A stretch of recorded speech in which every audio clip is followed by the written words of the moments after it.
Olá, estamos aqui em aula de Atualidades, Colégio ENIAC, falando sobre o cenário econômico com a Covid-19, tá? Vamos entender um pouco melhor os cenários que se colocaram, que se colocam hoje para a economia com essa pandemia. Bom, para entender os cenários atuais, vamos revisar um pouco a história e entendermos como é que as crises da economia acontecidas mais recentemente, o que elas podem nos ensinar. Então vamos lá. Pegamos apenas o século XX, temos aqui a Grande Depressão Americana de 1929, certo? Que foi uma crise, assim como em 2008, são duas crises chamadas estruturais. O que quer dizer isso? Que fazem lógica do capitalismo. É assim que funciona. Eles criam bolhas de crescimento e que em determinado momento essas bolhas explodem e levam o país, o mundo, a região a uma depressão. Isso aconteceu, repito, já aconteceu em 1929 e aconteceu em 2008, como crises lógicas do capitalismo de expansão, crescimento, recessão, depressão, e depois segue essa linha. Tivemos outras crises cujos efeitos foram semelhantes lá na frente, mas que não têm essa mesma lógica. Então nós temos, por exemplo, o caso da crise das duas guerras, que obviamente levou a uma grande crise econômica, mas que não eram da lógica do capitalismo. A crise de 1973, a crise do petróleo, que foi uma crise conjuntural, diferente das estruturais de 29 e 2020, mas que causaram também uma grande depressão. Perfeito? Então, sabendo que o capitalismo tem essa lógica para falarmos hoje do mundo recente capitalista, sabemos que nós estamos aonde? Que nós estamos num período de recessão, depressão e que virá depois um período de expansão e um período de apogeu. Tá? O tempo é que vai determinar a extensão dessas curvas. Bom, então vamos lá. A evolução dos cenários este ano para a pandemia / economia. Né? Aí estou falando basicamente da questão da economia provocada pela pandemia do coronavírus. Tínhamos primeiro, lá em janeiro, início de fevereiro, os analistas imaginando que poderia gerar uma crise em V. O que seria uma crise em V? Seria uma crise, como vocês podem perceber, ela causa um declínio muito baixo, né? Uma linha vertical muito acentuada, uma base de recessão muito pequena e depois ela sobe. Perfeito? Era isso que se imaginava. Bom, perfeito. Não, esse cenário acabou, não aconteceu e nem vai acontecer. Ou seja, a base não foi pequena, a base de recessão ou depressão, e não vamos subir desse jeito. Aí o tempo foi passando, os cenários foram se complicando, a crise chega na Europa e nos Estados Unidos de forma violenta, e aí nós temos o cenário em U, que é esse que se apresenta. O que é o cenário em U? É um declínio mais vertical, uma base de baixo crescimento mais extensa para depois subir. É um cenário ruim? Claro que é. Mas esse cenário que é ruim ficou para trás também. E hoje os especialistas, os analistas, os governos estão com esse cenário agora. Esse cenário que vocês vão verificar, que é a letra L. Esse cenário é uma queda vertical da economia e uma linha horizontal da letra L que a gente não sabe a extensão, o tamanho. Então, repito, quanto tempo vai demorar para a gente depois voltar a crescer? Hoje é exatamente esse o cenário que o mundo lida.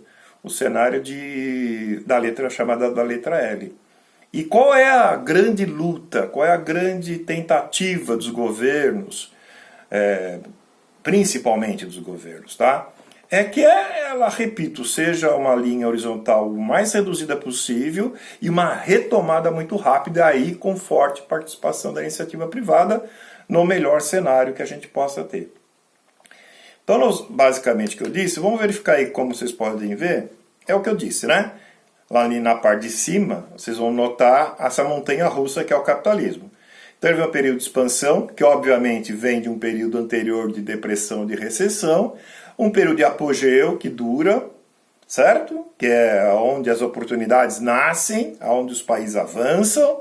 Aí depois você satura esse processo, você tem um período de recessão que pode ficar só na recessão ou pode se aprofundar por uma depressão. Como eu disse, essa de 2008 e essa de 2020 vão levar o mundo a esse período de depressão. Vou explicar a diferença dos dois. Vocês estão vendo uma letra diferente aí, né? Uma letra W. A letra W é o chamado voo de galinha, né? Que os economistas dizem, que é o Brasil. Que é o Brasil, infelizmente. Que é o quê? Você crescer pouco e descer, crescer e descer, certo? Não tem um crescimento sustentável. O caso do Brasil é bastante complicado porque, diferente de 2008, quando a economia brasileira tinha números muito positivos, tínhamos crescimento econômico, o PIB crescia, em torno de 5%. O nível de desemprego era baixo, o endividamento público era bem menor, ou seja, a taxa de investimento também era maior. Então você vivia um cenário que pega o Brasil numa situação melhor para enfrentar a crise de 2008. Perfeito? Este cenário de agora pega o Brasil, repito, com 3 anos com PIB de 1% aproximadamente, vindo de uma depressão, essa depressão conjuntural só no Brasil, de crescimentos negativos de 3,5 sequenciais. E aí, quando o Brasil agora, em 2020, imaginava que pudesse ter essa curva de ascensão, não é? Ela não vai vir. Porque vem a pandemia e pega todo mundo e o Brasil, infelizmente, com um déficit público altíssimo, capacidade de investimento baixíssima, 13 milhões de empregados, perfeito? E, portanto, nós sofreremos mais. Né? E acho que eu acredito e tenho certeza, aliás, que essa deve ser a grande lição que o Brasil deve tirar disso tudo. O Brasil parar de ter lá a letra W, de ter esses crescimentos de voos de galinha. O Brasil, repito, só ter crescimento sustentável, de 4, 4,5%, para gerar emprego, para acabar com essa fila de desempregados, o país crescer de forma sustentável. Quando eu digo crescer, é mesmo. Temos uma camada de jovens entrando no mercado de trabalho a todo ano, cujas perspectivas são muito ruins, não é? Então temos que aprender com o passado e fazermos a lição de casa muito bem feita para que o nosso L aqui seja igual ao do mundo e não se estenda mais do que o mundo, tá? Como eu falei para vocês de 2 termos técnicos, vamos explicar aqui o que significam esses 2 termos técnicos, tá? Recessão é fácil de saber o que é, porque a recessão, tecnicamente, ela é mensurável, né? Depressão também mas é mais fácil. Quando o PIB de um país, que é a produção de riquezas de um país durante o ano, ele tem 2 trimestres seguidos negativos, o país está em recessão. Perfeito? O Brasil, obviamente, sofreu com recessões, acabei de dizer agora, deve entrar primeiro no estágio de recessão, para depois entrar na depressão, é natural isso, mas a gente já tinha números muito ruins em termos de crescimento da economia este ano. Mas o mundo inteiro vai passar, ninguém pula, né, do crescimento para a depressão, primeiro pela recessão. Só que tecnicamente ela tem essa amostragem. Já a depressão, que é essa que vocês estão vendo agora, a depressão assume caráter muito mais violento em termos de danos à economia, porque aí é falência generalizada, baixíssimo nível de investimento, desemprego em massa, percebe? Uma instabilidade muito maior, que vai se fazer necessária ações, e nesse caso muito estatais, né, para tentar fazer a economia, a roda da economia voltar a girar. Percebe? Vocês estão vendo aí no Brasil mesmo e no mundo inteiro os governos se mobilizando. O governo americano está mandando cheque para as famílias mais pobres. Cheque, literalmente. O Brasil está com essa linha de crédito de R$600 para a população mais carente, né?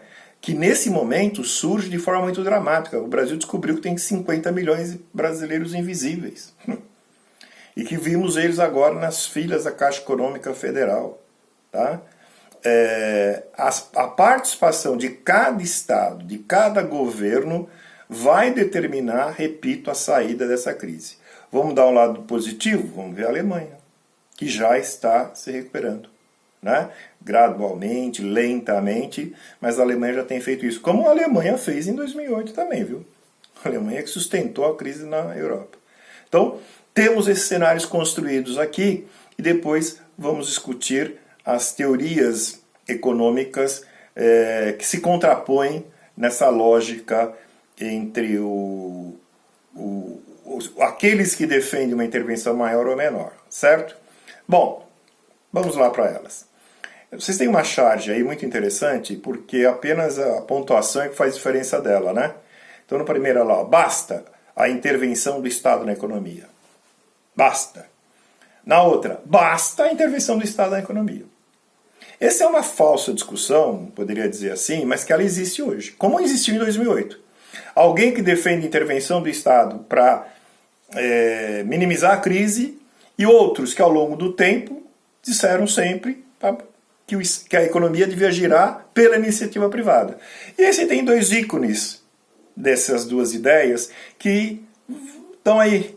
Eu já li uns 3 artigos falando dele, principalmente desse aqui, que é o John Maynard Keynes. Keynes é um teórico econômico que pregava desde sempre na sua teoria econômica que o governo devia ser intervencionista, certo? Que o governo devia criar linhas de crédito. John Maynard Keynes foi lembrado na crise de 29, que se contrapõe às ideias liberais de um dos maiores teóricos dessa ideia, que é o Adam Smith, que pregava, e prega, obviamente, né, em seus livros, em sua teoria, um Estado menos intervencionista. Tá? Então, Keynes está aí, ó. Deviam aplicar grandes remessas de capital na realização de investimentos para aquecerem a economia. E não é isso que vocês estão vendo? Os estados, governos vão ter que fazer. Em 2008 foi a mesma coisa. Pacotes trilionários na Europa e nos Estados Unidos para salvar primeiro os bancos, depois para a chamada economia real. Para que a economia real voltasse a funcionar. Demorou, lembra que eu falei? Quase 10 anos. Tá? E aí se lembrou de quem na época? Ó, vamos lembrar do Keynes. Tá? Não estou defendendo que o mundo seja a escola keynesiana. Só estou deixando claro para vocês que são escolas econômicas que são relevantes para entender a história econômica recente. Já a teoria liberal do Adam Smith sempre pegou em estado pouco interventor. Uma observação extremamente importante para a gente encerrar. O mundo é basicamente capitalista liberal. A menos que haja uma crise. Tem uma crise, opa, vamos lembrar aqui da intervenção do Estado, e alguém fala, ó, isso Keynes falava. Tá? Por isso que eu disse que é uma falsa discussão. Porque quando a crise passar, muito provavelmente o mundo voltará à sua lógica que era anterior de capitalismo liberal. O Estado intervindo pouco, né? E a iniciativa privada tomando conta da economia. O problema é que, como nós vamos chamar a iniciativa privada para a economia hoje, para investir num cenário de paralisação econômica. Certo?